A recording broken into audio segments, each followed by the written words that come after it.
മണ്ണാർക്കാട് മേഖലയിൽ മഴ ശക്തമായതോടെ വ്യാപക നാശനഷ്ടങ്ങളും ഗതാഗത സ്തംഭനവും.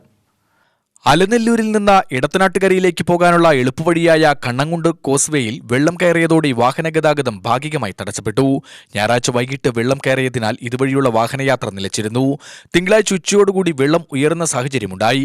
മഴ വീണ്ടും കനത്താൽ ഗതാഗതം പൂർണ്ണമായും സ്തംഭിക്കാനിടയുണ്ട്. കൂടാതെ കുന്തിപ്പുഴയിലെയും കൈവഴിയായ തൂതപ്പുഴയിലെയും ജലനിരപ്പ് ഉയർന്നിട്ടുണ്ട്.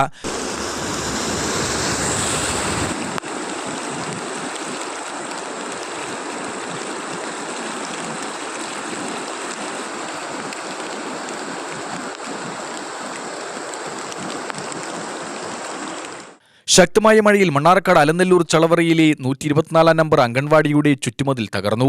മറ്റു ഭാഗങ്ങളും അടർന്നു വീഴാറായ നിലയിലാണ്. ഇതോടെ കുട്ടികളെ ഒഴിവു സമയത്ത് പുറത്ത് കളിക്കാൻ വിടാൻ പറ്റാത്ത സ്ഥിതിയായി. മതിൽ നിർമ്മാണം ഉടൻ നടത്തിയില്ലെങ്കിൽ ഇഴജന്തുക്കൾ വരാനും സാമൂഹ്യവിരുദ്ധർ താവളമാക്കാനും സാധ്യതയുണ്ട്. 14 കുട്ടികളാണ് അംഗൻവാടിയിലുള്ളത്. പഞ്ചായത്തംഗം നൈസി ബെന്നി സംഭവസ്ഥലം സന്ദർശിച്ചു. കൊപ്പത്ത് വീടിന്റെ അടുക്കള ഭാഗം ഇടിഞ്ഞു വീണു. മണ്ണേങ്ങാട് പ്രഭാപുരത്ത് മഠത്തിൽ പറമ്പിൽ സൈനബിയുടെ വീടിന്റെ അടുക്കള ഭാഗമാണ് 20 അടി താഴ്ചയിലേക്ക് ഇടിഞ്ഞു വീണത്. സമീപത്ത് നിർമ്മാണത്തിലിരിക്കുന്ന വീടിനും ഇത് ഭീഷണിയാണ്. കൊപ്പം പഞ്ചായത്ത് അധികൃതർ സ്ഥലം സന്ദർശിച്ചു. അതേസമയം ശിരുവാണി അണക്കെട്ടിലേക്ക് വിനോദസഞ്ചാരികൾക്ക് വിലക്കേർപ്പെടുത്തി. ഒരാഴ്ചത്തേക്കാണ് വനം വകുപ്പ് വിലക്കേർപ്പെടുത്തിയിട്ടുള്ളത്.